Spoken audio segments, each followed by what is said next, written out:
Hello friends, welcome to our channel. हमारे channel पर आपका स्वागत है। आज के इस वीडियो में चर्चा का विषय रहेगा उपराष्ट्रपति का पद। हमारे जो हाल ही में उपराष्ट्रपति जी हैं, श्री जगदीप धनखड़ जी, उन्होंने अपने पद से इस्तीफा दे दिया है और उनके इस्तीफा देने की क्या कारण है और संवैधानिक ढांचे में उनके इस्तीफा देने के कारण क्या प्रभाव पड़ेंगे, ये चर्चा हम इस वीडियो में करने वाले हैं। तो इससे पहले अगर आप हमारे चैनल पर पहली बार आए हैं तो चैनल को सब्सक्राइब कर लीजिए, वीडियो को लाइक कर दीजिए, बेल आइकन प्रेस कर दीजिए ताकि आपको समय से नोटिफिकेशन मिलता रहे। तो शुरू करते हैं वीडियो। जगदीप धनखड़ जो कि हमारे उपराष्ट्रपति थे और 14वें नंबर के उपराष्ट्रपति थे। इससे पहले 13 उपराष्ट्रपति बन चुके हैं। चेयरपर्सन ऑफ राज्यसभा, उपराष्ट्रपति जो होता है वो राज्यसभा का सभापति होता है, यानी कि chair person of the Rajya Sabha.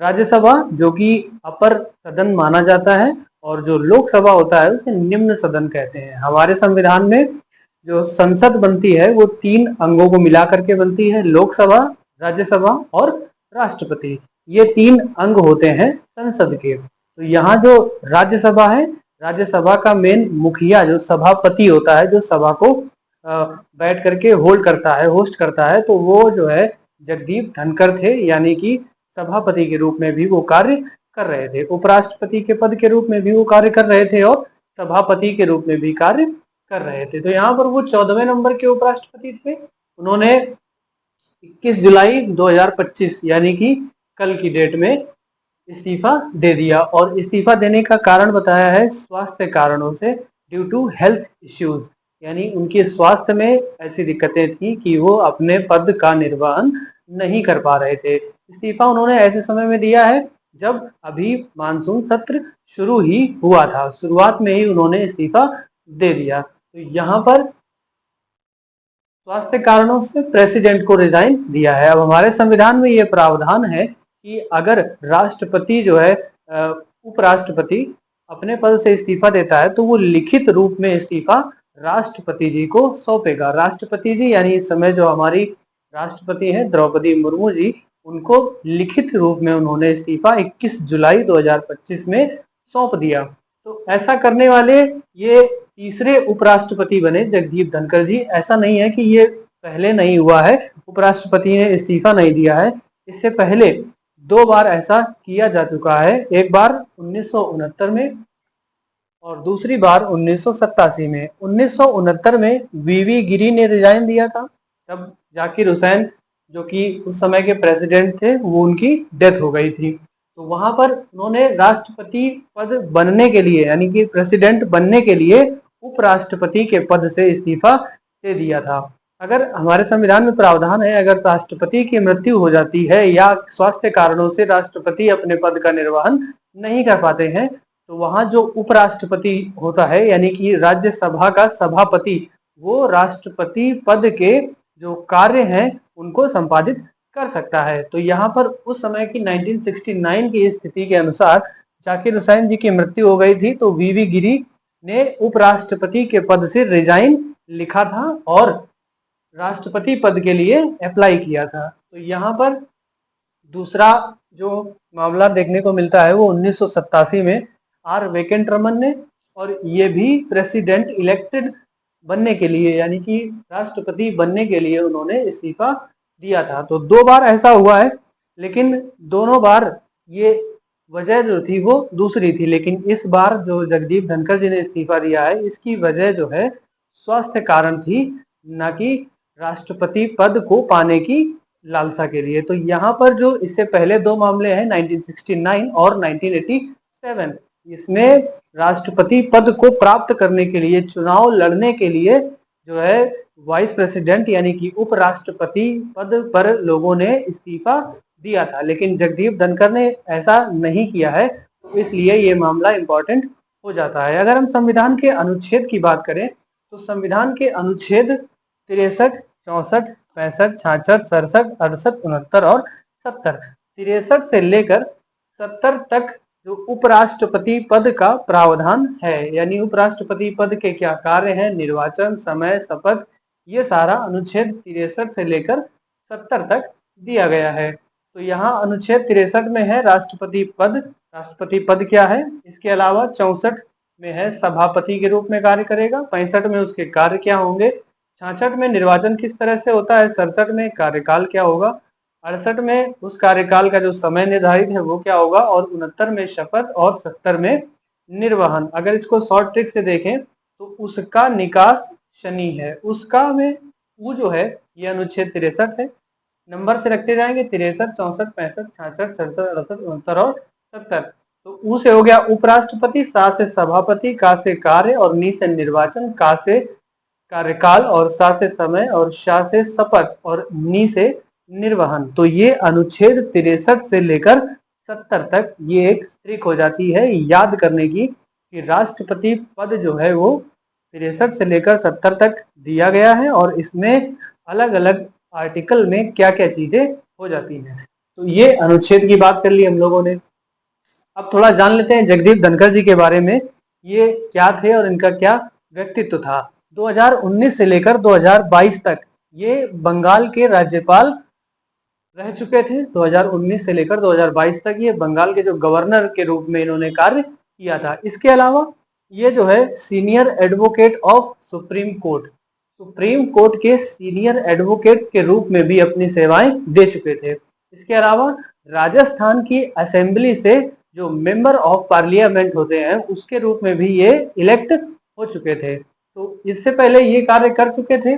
और अगर हम राष्ट्रपति के उपराष्ट्रपति के पद की बात करें तो ये दूसरा संवैधानिक सर्वोच्च पद है। पहला जो संवैधानिक सर्वोच्च पद हो जाता है वो प्रेसिडेंट का हो जाता है और दूसरा जो है वो वाइस प्रेसिडेंट यानी कि उपराष्ट्रपति का पद हो जाता है। अब संविधान का अनुच्छेद जो 67 है कार्यकाल, इसमें 67A में ये लिखा है कि रिजाइन यानी कि त्याग पत्र अगर कोई भी उपराष्ट्रपति देता है तो वो लिखित रूप में राष्ट्रपति को सौंपेगा।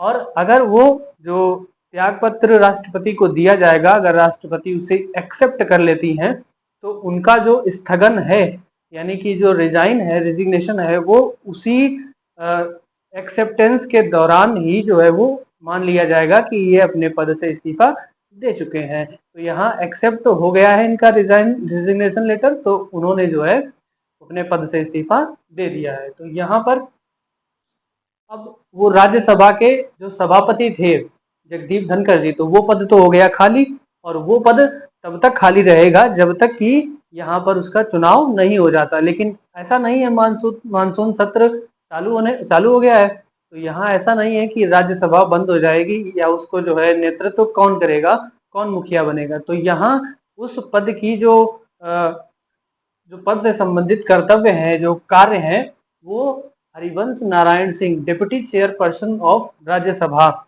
हर सभा जैसे कि लोकसभा में लोकसभा अध्यक्ष होता है, उपाध्यक्ष होता है, उसी तरह राज्यसभा में सभापति होते हैं और उप सभापति होते हैं। ये इसलिए कि अगर सभापति की तबीयत खराब है या कहीं वो देश से बाहर हैं तो उस समय जो उप सभापति या जो उपाध्यक्ष होते हैं राज्यसभा में उपसभापति और लोकसभा में उपाध्यक्ष, तो वो मानसून सत्र हो या फिर शीतकालीन सत्र हो यानी कि संसद सत्र अगर चल रहे हैं तो वो उस पूरी प्रक्रिया में होस्ट का काम करेंगे। तो यहाँ पर जो डिप्टी चेयरपर्सन ऑफ राज्यसभा थे वो हैं हरिवंश नारायण सिंह। जगदीप धनखड़ के जाने के बाद ये उनके पद से संबंधित शर्तें और जो भी कार्य होंगे उसका निर्वहन करेंगे। तो यहाँ वाइस प्रेसिडेंट पद तब तक खाली रहेगा जब तक नया चुनाव न हो जाए। और नया चुनाव जो है रिप्रेजेंटेटिव पीपुल्स एक्ट यानी जन प्रतिनिधित्व अधिनियम 1921 के तहत चुनाव अब करवाया जाएगा और ये 6 महीने के अंदर अंदर चुनाव करवाया जाएगा। और चुनाव की घोषणा जो है ECI यानी इलेक्शन कमीशन ऑफ इंडिया भारतीय निर्वाचन आयोग पूरा शेड्यूल जारी करेगा कि चुनाव कब करवाया जाएगा। तो अब यहाँ पर ये बात जानने वाली है कि उपराष्ट्रपति का चुनाव फिर से होगा तो उपराष्ट्रपति पद की योग्यता क्या है और क्या इसके कार्यशैली है और कौन कौन इसके चुनाव में भाग लेते हैं। तो पहले योग्यता देख लेते हैं।